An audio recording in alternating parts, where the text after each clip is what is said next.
Stocks வாங்கி விற்று தலைவலியோடு இருக்கிற இன்வெஸ்டராக நீங்கள் இருக்க வேணாம்னு நினைக்கிறீங்களா? மியூச்சுவல் ஃபண்டில் தாராளமாக நீங்கள் இன்வெஸ்ட் பண்ணலாம். 1 கோடி என்ற இலக்கை அடையலாம். சில ஆயிரம் சம்பாதிக்கக்கூடிய ஒரு முதலீட்டாளராக நீங்கள் இப்போ இருந்தாக்கணும். லட்சங்களை கடந்து 1 கோடியை நீங்கள் எட்ட முடியும். மைல்ஸ்டோன்ஸ் 12 அதற்கான ஒரு இடம் தான். அது உங்களுக்காக தான் உருவாக்கியிருக்கோம். இந்த பிளாட்ஃபார்ம் மூலமாக நீங்கள் நிச்சயமாக 1 கோடி என்ற இலக்கை அடைய முடியும். ஒவ்வொரு மைல்களாக கடந்து 1 கோடி உங்களுக்கு வந்து சேரும்.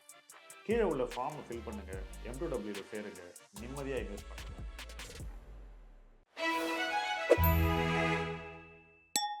ஃப்ரெண்ட்ஸ், முதலீட்டு களமில் இப்போ நாம் செய்ய போகிறது நல்ல நிதி பழக்கங்கள் என்ற ஒரு தொடர். இந்த தொடரில் நல்ல நிதி பழக்கங்களை எப்படி ஏற்படுத்தி கொள்ள வேண்டும், அந்த பழக்கங்கள் எப்படி நம்ம வாழ்க்கைக்கு உதவும், நாம் செல்ல வேண்டிய இடத்துக்கு எப்படி சீராக சென்றடைவோம் என்பதை பற்றி பேசப் போகிறோம். நல்ல நிதி பழக்கங்கள் என்ற ஹேஷ்டேக் கீழே தொடர்ந்து இதை பற்றி நம்ம உரையாடப் போகிறோம். இன்றைக்கி நாம் பேச போகிற தலைப்பு உரிய காலத்தில் முதலீடு செய்வது. வேலை செய்ய ஆரம்பித்த உடனேயே எல்லாருக்கும் ஒரு குஷி கிளம்புது. ஆஹா, பணம் கிடச்சிருச்சு, இனிமேல் நம்ம நினச்சபடி வாழலாம் அப்படின்ற ஒரு சந்தோஷம் நமக்கு பொங்குது. என்ன வேணாலும் செய்யலாம், எதை வேணாலும் வாங்கலாம், நம்ம வாழ்க்கை தரத்தை உயர்த்திக்கலாம், இப்படி பல வாய்ப்புகள் நமக்கு முன்னாடி தெரிகின்றன. ஆனால் அந்த வாய்ப்புகள் எல்லாமே நிகழ்கால வாய்ப்புகள். எதிர்காலம் என்பதை பற்றிய சிந்தனை மிக மிக அவசியம். எதிர்காலத்தில் அதைவிட சிறந்த வாய்ப்புகள் நமக்காக காத்திருக்கின்றன. அந்த வாய்ப்புகளை நோக்கி போகணும்னா உரிய காலத்தில் முதலீடு செய்ய வேண்டும். வேலை செய்ய ஆரம்பித்த உடனேயே முதலீடு என்ற பழக்கத்தையும் ஆரம்பித்து கொள்ள வேண்டும். அதுக்காக நான் செலவு செய்யக்கூடாதுன்னு சொல்லலை.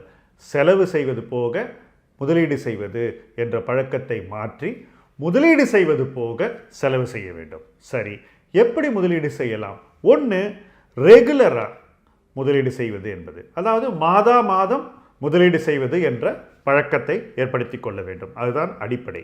ஆனால் அது மட்டும் போதுமா சார்? நான் எஸ்ஐபி பண்ணிகிட்ருக்கேன், இதை வச்சு நான் செய்ய வேண்டிய எல்லாத்தையும் செஞ்சிருவேனா அப்படின்னா நிச்சயமாக செய்ய மாட்டீங்க. என்ன காரணம்னா, இந்த எஸ்ஐபி என்பது மார்க்கெட் எந்த அளவில் இருக்கிறதோ அதே இடத்துல போய் நடக்கும். ஆனால் மார்க்கெட் கீழே வரும்போது வாங்கிறதுங்கிறது தான் ஒருத்தனை பணக்காரனாக்கும். ஸோ எஸ்ஐபி மட்டும் செஞ்சால் ஒருத்தனால் பணக்காரன் ஆக முடியாது. அதையும் மீறி ஒரு 2வது நிலை சேமிப்பு மிக மிக அவசியம். இந்த சேமிப்பு பணமாக வெயிட் பண்ணணும்.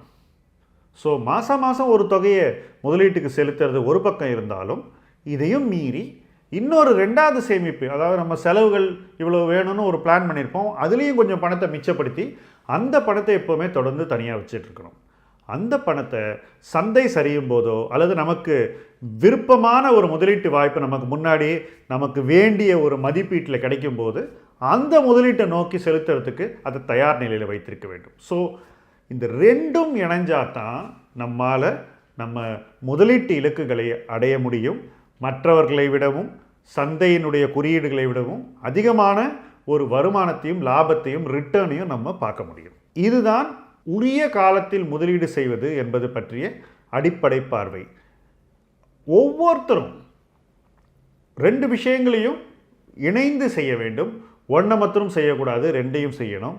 சேமிப்பு என்பதை 2 லெவலில் பண்ணணும். ஃபஸ்ட்டு ஒரு பேசிக் சேவிங், 2வது எக்ஸ்ட்ரா சேவிங். இந்த 2 சேமிப்பையும் இணைச்சி மார்க்கெட் எப்பெல்லாம் கீழே வருதோ இன்வெஸ்ட் பண்ணி ஒவ்வொரு காலகட்டத்திலையும் வாய்ப்புகள் நம்ம முன்னாடி வரும்போது பயன்படுத்தினாக்கா அந்த முதலீடுகள் உரிய காலத்தில் நடந்ததாக இருக்கும், நம்மை உரிய இடத்திற்கு கொண்டு செல்லும். நல்ல நிதி பழக்கங்கள் அடிப்படை. அந்த பழக்கங்களை வேலை செய்ய ஆரம்பித்த உடனேயே நம்ம ஏற்படுத்தி கொள்ள வேண்டும். தொடர்ந்து வாழ்நாள் முழுவதும் அந்த பழக்கத்தை கடைபிடித்து அதை நம்ம இன்னும் அடுத்த நிலைக்கு கொண்டு செல்ல நமக்கு ஒரு வாய்ப்பை கொடுத்து கொள்ள வேண்டும். தொடர்ந்து இந்த சீரீஸை பாருங்கள். இதை பற்றிய புரிதலை வளர்த்து கொள்ளுங்கள். இதை பற்றி தொடர்ந்து நாம் உரையாடுவோம். நன்றி.